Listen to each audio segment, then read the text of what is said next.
Hi hello नमस्कार मंडळी, कसे आहात तुम्ही सगळे? मजेत ना? मजेतच असायला हवं. मी चांदणी आणि माझ्या डेली ब्लॉग चॅनलमध्ये आपल्या सर्वांचे मनापासून स्वागत करत आहे. आज आहे रक्षाबंधन, तर तुम्हा सर्वांना रक्षाबंधनाच्या खूप खूप शुभेच्छा. आणि आमची इकडे सृष्टी तयार झाली रक्षाबंधनसाठी आणि मी रक्षाबंधन करण्यासाठी ओवाळणीचं ताटही रेडी केलं. तर इकडे सगळे बसलेत रक्षाबंधन करण्यासाठी. सृष्टीच्या बाप्पांना ड्युटीला जायचं होतं, त्यासाठी त्यांना घाई झालेली आणि तसं पण आज भद्रा असल्यामुळे आम्हाला 1-1.5च्या अगोदरच रक्षाबंधन पूर्ण करायचं होतं. सिंबाचं हे पहिलंच रक्षाबंधन होतं आणि सृष्टीला असं काही इंटरेस्टच येत नव्हता ओवाळणीसाठी आणि राखी बांधण्यासाठी, कारण की तिला विश्वासोबत तिकडे खेळायचं होतं. विश्वा खेळत होता म्हणून, आणि तिला बोलत होते पटपट कर, तू नंतर खेळायला जा. पण तसं तिचं काहीच नाही. तिचं नंतर ती रडायलाच लागली, जाऊ दे मला, जाऊ दे, हे राहू दे तुझं.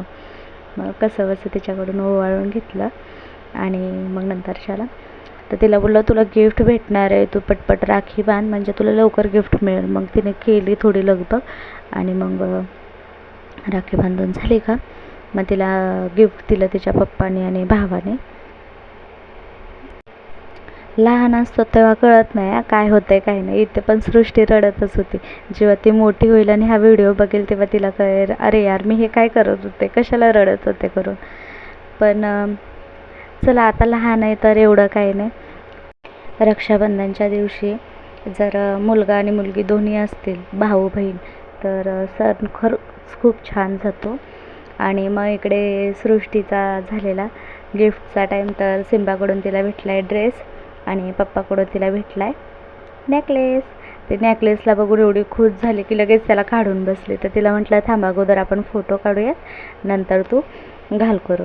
तर मग नंतर तिच्या पप्पांनी तिला नेकलेस घातला आणि त्यांचा नेकलेस घालून झाल्यावर ती अशी इकडे तिकडे मिरत होती मस्तपैकी की मला घातला. खुश झालेली ती एकदम मस्त छानवाली. मग इकडलं रक्षाबंधनचं आवरल्यानंतर आम्हाला जायचं होतं आईच्या घरी. पण त्या अगोदर आम्हाला सृष्टीचं सिंबाचं झालं आणि आता विश्व आणि विधीचं पण रक्षाबंधन करायचं होतं. तिला गिफ्ट पण भेटलं आणि वरून पैसे पण भेटले. किती मज्जा झाली तिची. तिला कळलं आता की रक्षाबंधनला खरंच मज्जा असते. मग ह्यांचं झाल्याच्या नंतर मी इकडे विधीकडून विश्वाचं रक्षाबंधन करून घेतलं, छान असं ओवाळून घेतलं. आणि विधी एवढी हुशार आहे, तिला ओवाळण्यासाठी सांगावं पण नाही लागलं की असं ओवाळायचं तसं ओवाळायचं. माझ्या अगोदरच उचलत होती पटपट. सुपारी म्हणा, पैसा म्हणा, सोन्याची बांगडी म्हणा, काही पण असो, सांगायच्या अगोदरच पटपट अशी घेत होती आणि ओवाळत होती. कुठल्याच नात्यात नसेल एवढी ओढ आहे. म्हणूनच भाऊ बहिणीचं हे नातं खूप खूप गोड आहे. विश्वाला पेढा खाऊ घातला तर विश्वा किती छान गोड हसला माहिती आहे. खूप छान वाटत होतं त्याला पण की मला पण राखी बांधतायत करून. आणि खरंच खूप छान वाटत होतं आम्हाला पण. विश्वास सेम माझ्या भावासारखा आहे. त्याच्या पूर्ण हरकतीनं माझ्या भावासारख्यात असाच होता माझा भाऊ पण लहानपणी, दिसायला पण आणि असा केअरिंग खूप आहे. विश्वा पण ना असं खेळताना वगैरे मस्ती करतातच, पण असं काही असेल ना तो खूप प्रेम करतो, खूप जीव लावतो. विधीला पण असो आणि सृष्टीला पण असो, दोघांनाही खूप जीव लावतो. त्याचा हा स्वभाव खरंच खूप छान आहे.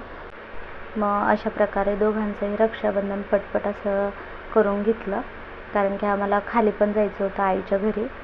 तर आमची घाई चाललेली कारण की माझ्या भावाला पण जायचं होतं. तर मग म्हटलं चला आता पटपट आपण इकडनं आवरून खाली जाऊयात. मग मी पण विश्वाला ओवाळून घेतलं आणि त्यातला ओवाळून घेतला आणि त्याला पण राखी बांधली. मग विधीने आणि मी दोघींनीही विश्वाचं औक्षण केलं, त्याला पेढा खाऊ घातला आणि त्याला म्हटलं आता तू विधीला काय गिफ्ट देणार? तर काय गिफ्ट देणार आहे तर तो देणार होता टेडी बिअर. तर त्याने टेडी बिअर दिला आणि नंतर मग मी या तिघांच्याही राखींचा व्हिडिओ काढला. सिंबा, पिलीचे पप्पा आणि विश्व तिघांचाही व्हिडिओ काढला आणि यांचे फोटो बाकी होते. नंतर मग आम्ही फोटोशूट केलं थोडंसं सगळ्यांचं आणि शेवटला एक सेल्फी घेऊन म्हटलं आता चला निघूयात, खूप टाईम झाला आणि लगेच खाली निघालोत. आहोत माझ्या भावाच्या घरी, सिंबाच्या मामाच्या घरी. लवकर लवकर चपला पटापटा घाला चला. आणि सिंबा पोहोचलोय मामाच्या घरी, सिंबाच्या मामाच्या घरी. वहिनीचा चाललाय स्वयंपाक. तर सिंबा संग. तर आम्ही तिघंजण पुढं आलेलो चालत. तर या दोघीजण सृष्टीच्या पप्पांसंग गाडी आल्या. मग नंतर इथे वहिनीने ताट पण रेडी केलेलं. मी मस्त ताट घेतलं आणि भाऊचं औक्षण वगैरे केलं. आणि खरंच माझा भाऊ खरंच खूप चांगला आहे. जसं मी ना कुठेतरी वाचलेलं की ते मी सांगते तुम्हाला काय वाचलेलं ते, की आभाळाची साथ आहे, अंधाराची रात आहे आणि मी कधीच कशाला घाबरत नाही, कारण माझ्या पाठीवर माझ्या भावाचा हात आहे. आणि हे ब्रीदवाक्य माझ्यासाठी खरंच खूप लागू होतं, कारण की मी लहानपणापासून कधीच कुठल्याच गोष्टीला घाबरली नाही. कारण की एक किस्सा होता लहानपणीचा, मला कुणी काहीतरी बोललं तर माझा भाऊ जाऊन डायरेक्ट त्याच्या भावासंग भांडायला लागला. अरे तुझा भाऊ माझ्या बहिणीला कसं काय भांडतोय बरोबर. असं छोट्या छोट्या लहानपणीच्या आठवणी आहेत आणि आता पण तो तसाच आहे, कधीच मला दुःख होऊन देत नाही. खरंच मी खूप नशीबवान आहे की देवाने माझ्यासाठी खूप चांगला असा भाऊ दिला आहे आणि मी त्याची कायम ऋणी राहील. मला नात्यामध्ये सगळे नाते खूप चांगले दिलेत देवाने.